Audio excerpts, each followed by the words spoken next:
11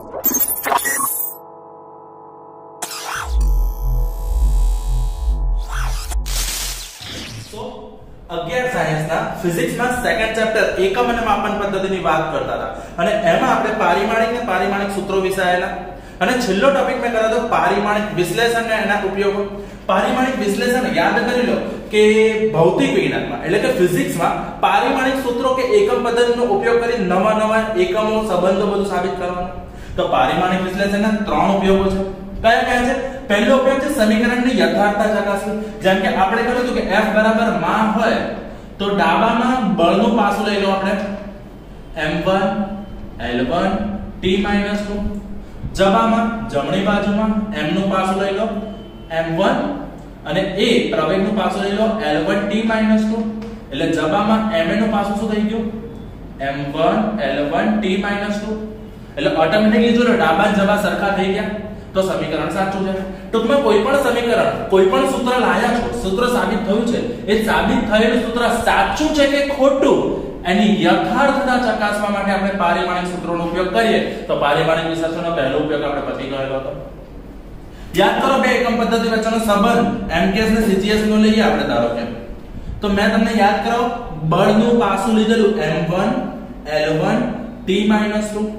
m એટલે દળ જે 1 કિલોગ્રામ છે, CGS માં 1 કિલોગ્રામ એટલે 10^3 1000 ગ્રામ થાય. બરાબર છે જે m1 થયું. ચલો l1 લંબાઈ 1 મીટર, 1 મીટરના સેન્ટીમીટર કેટલા 10^2 જેટલા સેન્ટીમીટર થયા.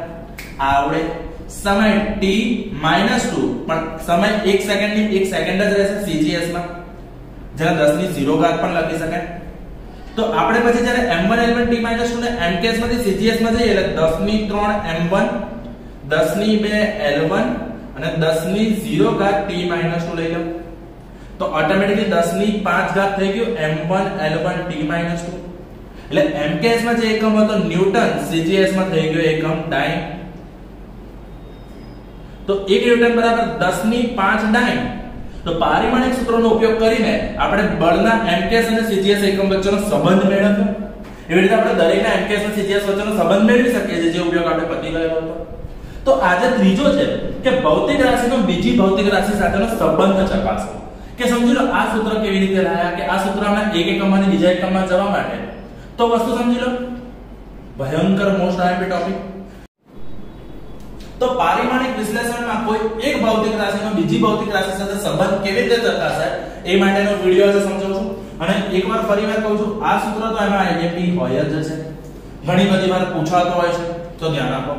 આપણને એવું કીધું છે કે એક લોલકનો આવર્તન t છે, જે લોલકના લટકાવેલા દળ m, લોલકની લંબાઈ l અને લોલકના ગુરુત્વ પ્રવેગ પર g પર આધાર રાખે છે. લોલકનો ગુરુત્વ પ્રવેગ એટલે સમજી લો ધારો કે આ રીતે એક આધાર પર મેં એક લોલક લટકાવ્યું છે.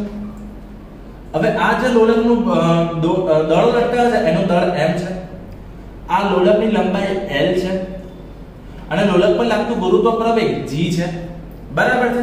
તો સમજી લો કે આ લોલકનો આવર્તન આટલી વસ્તુ પર આધાર રાખે છે. આધાર રાખે છે પણ કેટલા પ્રમાણમાં ખબર નથી.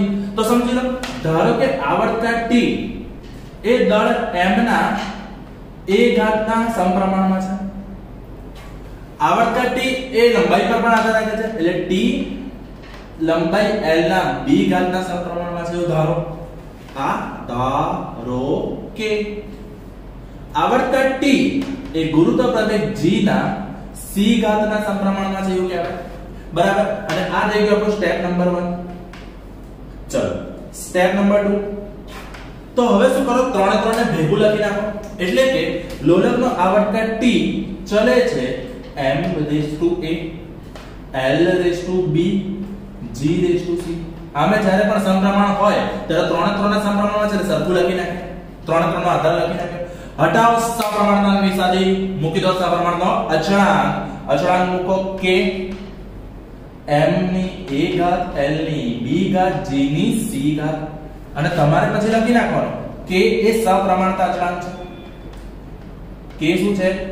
સપ્રમાણતા અચળાંક, અચળાંક. જ્યાં k નું પાસું અચળ હોય એટલે એનું પાસું શું થાય m0 l0 t0. ચલો આટલું ખબર પડી ગઈ. હા કે ના? તો હવે આપણે સ્ટેપ નંબર 3 પર આવીએ. સ્ટેપ નંબર 3 માં તમે શું કરશો? સ્ટેપ 3 માં તમે ડાબા અને જમા બધાના પાસું રેડી કરશો. ચલો, લોલકનો આવર્તકાળ જે ડાબી બાજુ છે એનો પાસું શું થશે? t1, કારણ કે આવર્તકાળ એટલે સેકન્ડ, સેકન્ડ નો પાસું થશે t1. આનું ખબર પડી ગઈ. ચલો, જમણી બાજુ કોણ કોણ છે? m, m એટલે દળ, દળનું પાસું થશે m1. લંબાઈ સ્મોલ l જેનું પાસું થશે l પાવર 1. અને g એટલે ગુરુત્વ પ્રવેગ મીટર પર સેકન્ડ સ્ક્વેર l1t - 2. આ થઈ ગયું આનું પાસું. હવે શું કરો? t નું પાસું મૂકો, k નું પાસું મૂકો, m નું પાસું મૂકો, l નું પાસું મૂકો, g નું પાસું મૂકો.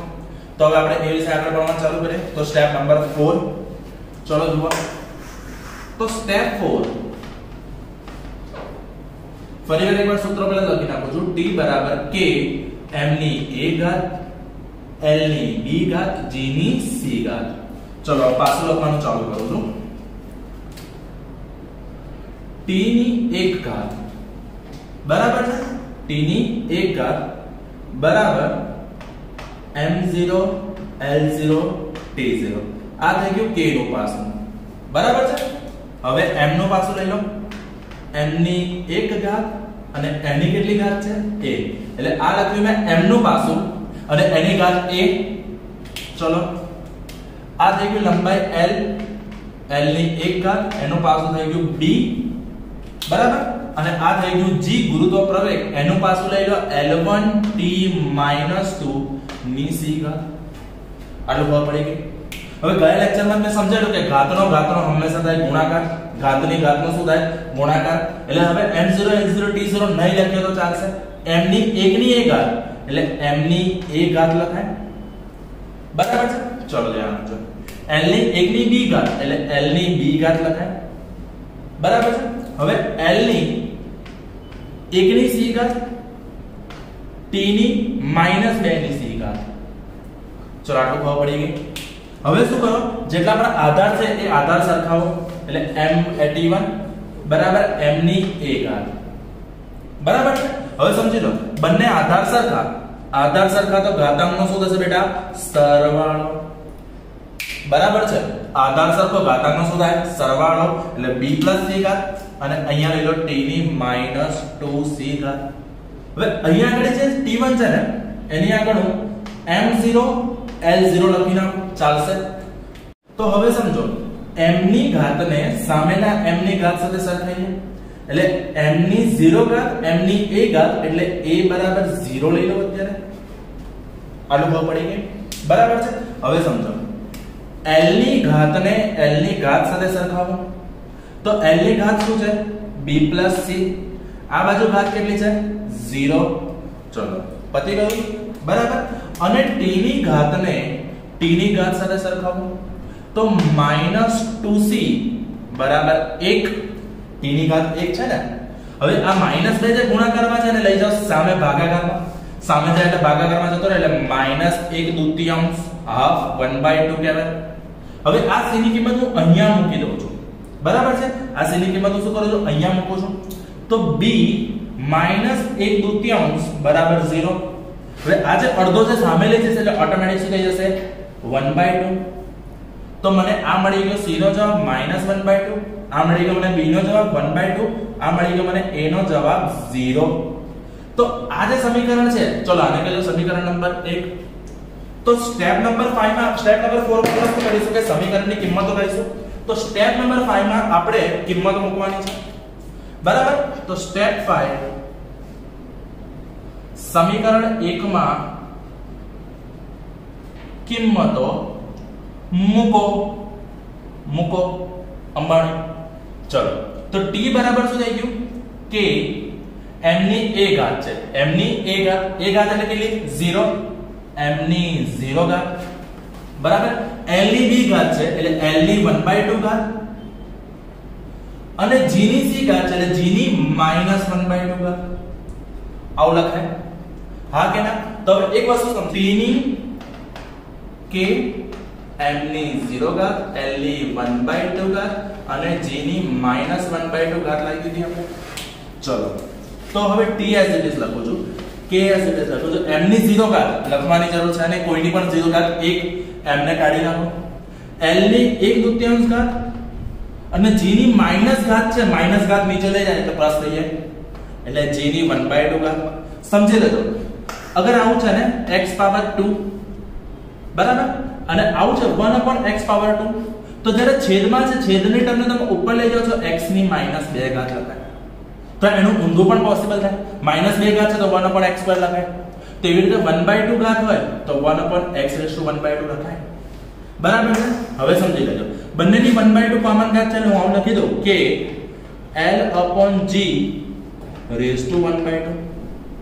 બરાબર અને ⁻² અડધો ઘાત એટલે વર્ગમૂળ યાદ કરો 1/3 ઘાત હતો ઘનમૂળ 1/4 ઘાત હતો ચતુર્થમૂળ તો એવી રીતે અહીંયા શું થઈ ગયું t = k √l/g આવું લખાય આ ખબર પડી ગઈ તો હવે સમજો આપણે અહીંયા એક સ્ટેટમેન્ટ વધારાનું તમારે યાદ રાખવાનું છે કે પ્રાયોગિક રીતે એટલે પ્રયોગો કરીને k નું મૂલ્ય કેટલું લાવેલા 2π k નું મૂલ્ય કેટલું આવ્યું 2π એટલે k ની જગ્યાએ 2π લખી નાખો એટલે t = 2π √l/g આ થઈ ગયું સૂત્ર સાબિત થાય એટલે શું લખવાનું ગેટ્સ પ્રૂવ્ડ વસ્તુ સમજી લેજો કે એક જ વસ્તુ આવર્તકાળ લંબાઈ પર આધાર રાખે છે ગુરુત્વ પ્રવેગ પર આધાર રાખે છે લંબાઈ પર 1/2 એટલે આવર્તકાળ એ લંબાઈના વર્ગમૂળના સમપ્રમાણમાં અને ગુરુત્વ પ્રવેગના વર્ગમૂળના વ્યસ્ત પ્રમાણમાં હોય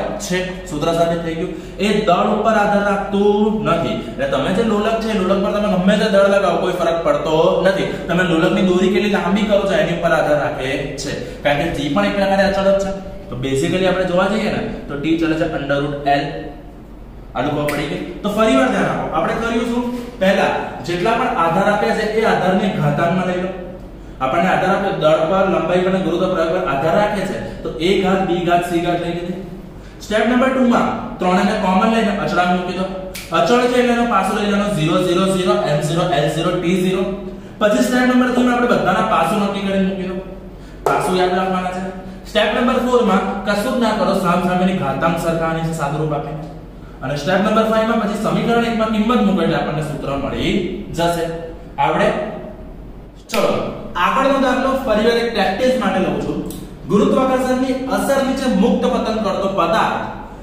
h મીટર અંતર કાપે પછી વેગ થાય છે v સમજી લો તો આ કેસ થોડું ડ્રોઈંગ કરીને સમજાવું છું કે આ રીતે એક મકાન છે બરાબર છે આ મકાનની ઉપર આપણે એક બાબો ઊભો છે અને એ કોઈ પણ પ્રકારનું બળ લગાડ્યા વગર પદાર્થને નીચેની તરફ ગતિ આપે છે સિમ્પલી છોડ દઈએ અને જ્યારે કોઈ પણ વસ્તુ ગુરુત્વાકર્ષણ બળની અસર હેઠળ છોડી દો છો તો ગુરુત્વ પ્રવેગને લીધે એ વસ્તુ નીચેની નીચે જતી જશે એટલે આ રીતે થયેલી વસ્તુને શું કહેવાય મુક્ત પતન શું કહેવાય મુક્ત પતન ધારો કે h મીટર અંતર કાપીને અહીંયા પહોંચ્યો ત્યારે તેનો વેગ આપ્યો છે v અંતર કાપ્યો અને h બરાબર h મીટરમાં છે વેગ આપણો મીટર પ્રતિ સેકન્ડમાં લઈએ છે આનું પર પડી ગઈ બરાબર છે હવે સમજી લો અહીંયા કીધું છે કે જો વેગ v એ ગુરુત્વ પ્રવેગ g અને અંતર h ઉપર આધાર રાખે છે તો સાબિત કરો કે v √k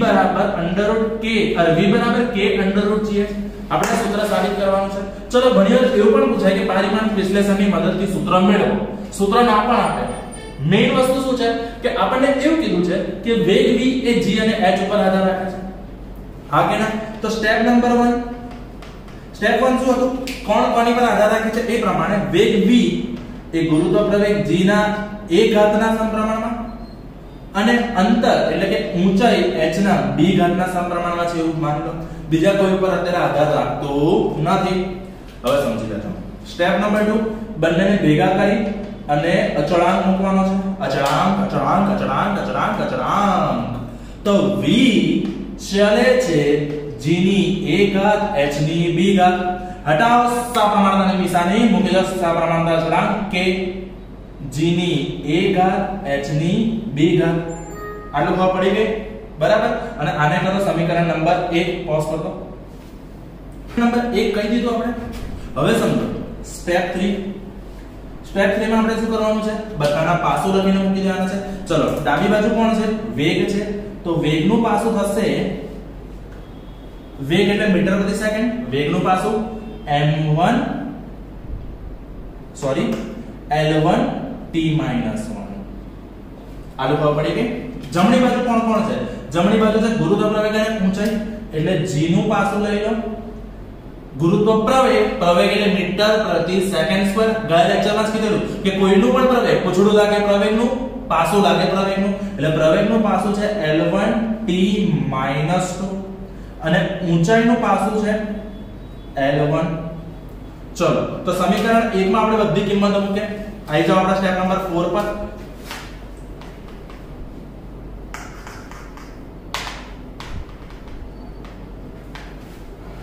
તો v બરાબર ફરી એકવાર સૂત્ર લખી નાખું છું. v બરાબર k g ની a ઘાત અને h ની b ઘાત. અને અહીંયા આગળ તમારે એક વસ્તુ લખવાનું ભૂલવાનું નહીં, k સપ્રમાણતા અચળાંક છે.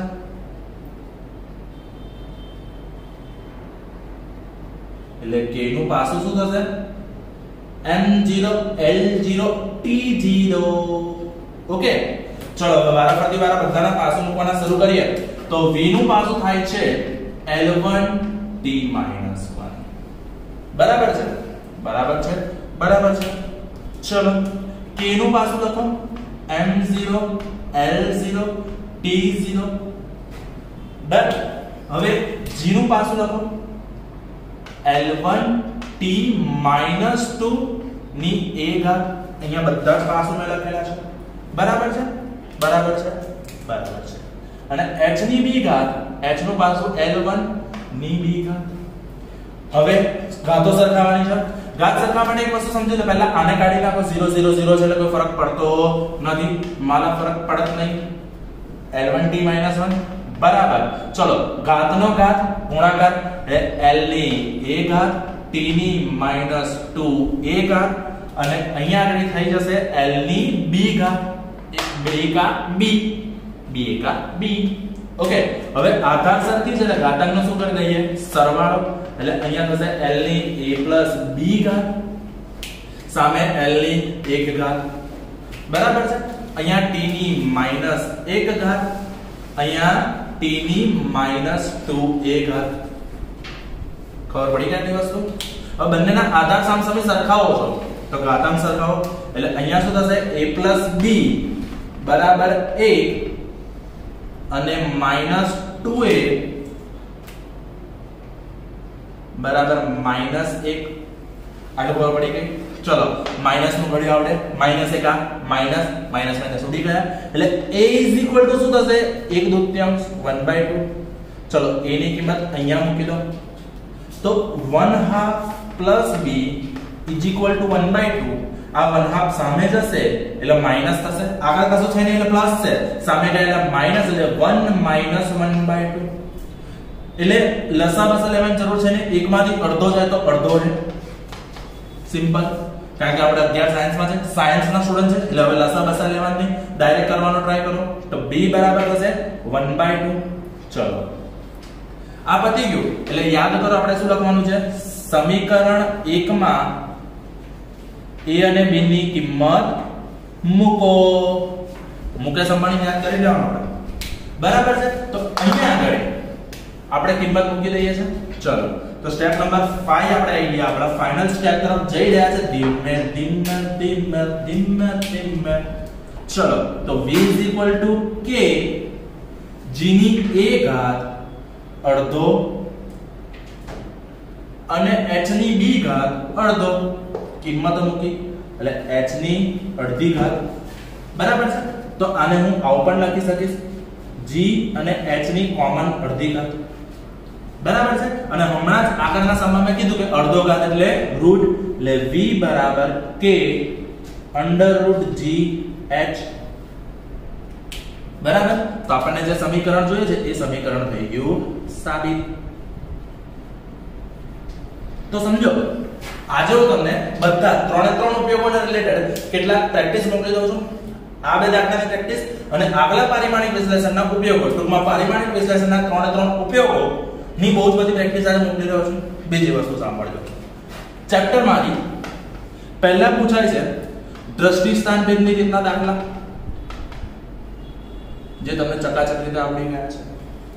બીજું પૂછાય છે ત્રુટીઓના સંયોજન અને ત્રુટીના દાખલા જે તમને આવડે છે, કોકોક વાર સાર્થક અંક અને રાઉન્ડ ઓફ ના 1 માર્કર પૂછતા હોય છે જે તમને થઈ ગયું છે. ચોથું છે પારિમાણિક સૂત્રો અને પારિમાણિક વિશ્લેષણની મદદથી ના દાખલા જે આજે પતી ગયા છે. ટૂંકમાં આપણે સેકન્ડ નંબરનું ચેપ્ટર છે એનું ધીમે ધીમે પૂર્ણાહુતિ તરફ આગળ વધી રહ્યા છે. તો એક વસ્તુ સમજી લો કે આ ચારે ચાર મેથડ તમને બરાબર આવડવી જોઈએ. ઓકે, મસ્ત પ્રેક્ટિસ કરી દો. પ્રેક્ટિસ મોકલું છું.